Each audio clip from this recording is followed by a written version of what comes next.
Hi friends, welcome to akshaya.com. எப்போவும் ஒரே மாதிரி சப்பாத்தி பூரி நான் செய்கிறீங்க, இந்த மாதிரி சுட சுட செஞ்சு கொடுத்து பாருங்கள்.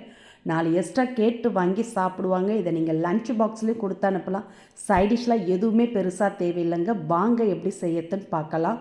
அதுக்கு மிக்சிங் பவுலில் 1.5 கப் அளவுக்கு கோதுமை மாவு சேர்த்துருக்க, ஒரு 1/4 கிலோ அளவுக்கு கோதுமை மாவு சேர்த்துக்கங்க. சேர்த்துட்டு கூடவே தேவையான அளவு உப்பு, 1/4 டீஸ்பூன் மஞ்சள்தூள், ஃப்ரெஷ்ஷான கொத்தமல்லி இலைகளை பொடிசாக கட் பண்ணி சேர்த்துட்டு 1 டீஸ்பூன் அளவுக்கு சமையல் எண்ணெய் ஊற்றிக்கங்க. ஊற்றிட்டு மாவோடு நல்லா கலந்துக்கங்க. கூடவே 1/2 டீஸ்பூன் அளவுக்கு மிளகாய்த்தூள் சேர்த்து நல்லா கலந்துக்கங்க. 1 டீஸ்பூன் எண்ணெய் சேர்த்துருக்கோம். அதனால் நல்லா எல்லா இடம் பரவுற மாதிரி கலந்துட்டு இதில் தேவையான அளவு தண்ணீர் கொஞ்சம் கொஞ்சமாக சேர்த்து சப்பாத்தி மாவு பார்த்துக்கு பிசைஞ்சிக்கங்க.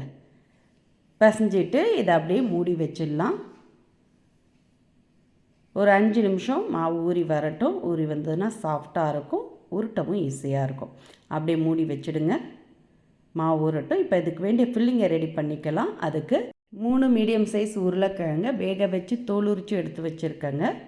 இதோட எடை ஒரு 150 கிராம் அளவுக்கு இருக்கும். இதை கையால் மசிச்சிங்கன்னா சிறு சிறு கட்டிகள்லாம் இருக்கும். அதனால் இது மாதிரி கிரேட்டரில் துருவி சேர்த்துக்கங்க, நல்லா நைஸாக கிடைக்கும். இப்போ இதோட 1 பச்சை மிளகா, 3 பூண்டு நல்லா பொடிசாக கட் பண்ணி சேர்த்துக்கங்க.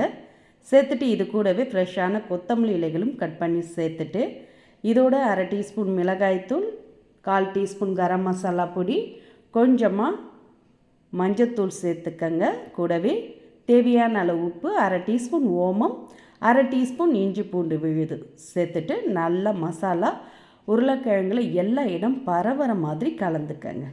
இது மாதிரி நல்லா கலந்து விட்டு எடுத்துக்கங்க. இதில் நம்ம மிளகாய் தூள்லாம் அப்படியே தான் சேர்த்துருக்கோம். நம்ம சுட்டி எடுக்க பார்த்து இதோட பச்சை வாசனை போயிடும். அதனால் வதக்க வேண்டியதில்லை. இதை அப்படியே நீங்கள் ஃபில்லிங்காக வைக்கலாம், நல்லாயிருக்கும். இப்போ ஃபில்லிங் ரெடி ஆகிடுதுங்க. பிசைஞ்சு மூடி வச்ச மாவை திறந்து பார்த்துக்கலாம்.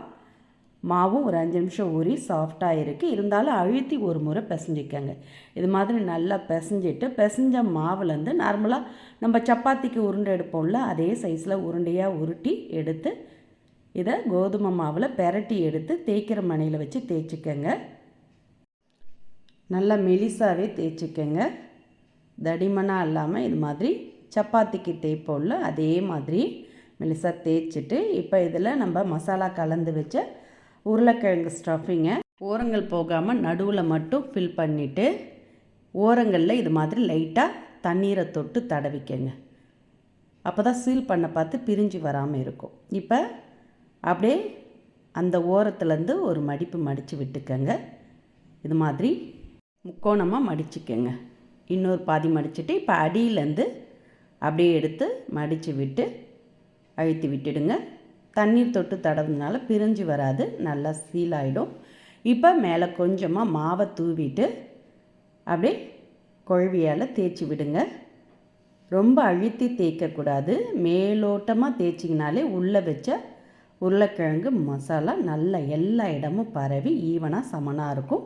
இதே மாதிரி எல்லாத்தையுமே தேய்ச்சி எடுத்து தவாவில் போட்டு சுட்டு எடுத்துக்கலாம். அதுக்கு தவாவை சூடு பண்ணியிருக்கேன். சூடானதும் தேய்ச்சி எடுத்த மாவை அப்படியே போட்டு ஒரு சைடு வெந்ததும் திருப்பி போட்டுக்கங்க. இது மாதிரி திருப்பி போட்டு கொஞ்சமாக சுற்றிரும் எண்ணெயை தடவிக்கங்க.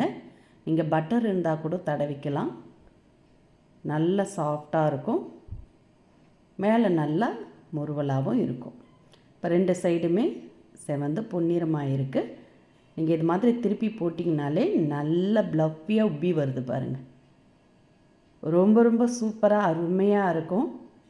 எப்போது ஒரே மாதிரி சப்பாத்தி, குருமா, அதுக்கு சைடிஷ்லாம் தனியாக செஞ்சு கஷ்டப்படாமல் இந்த மாதிரி உருளைக்கிழங்கு மசாலா பராட்டா ரெசிபி நீங்களும் இதே மாதிரி இதே அளவுகளோட கண்டிப்பாக ட்ரை பண்ணி பாருங்கள். இதை நீங்கள் லன்ச் பாக்ஸ்லேயும் கொடுத்து விடலாம். காலையில் அவசர நேரத்தில் நீங்கள் சைடிஷ்லாம் தனியாக செய்யாமல் இது மட்டும் செய்தாலே போதுங்க. காலையில் 1 சாப்பிட்டாலே வயிறு ஃபில்லிங் ஆகிடும். 2 லன்ச் பாக்ஸ்லேயும் கொடுத்து விடலாம். ஈஸியாக வேலை முடிஞ்சிடுங்க.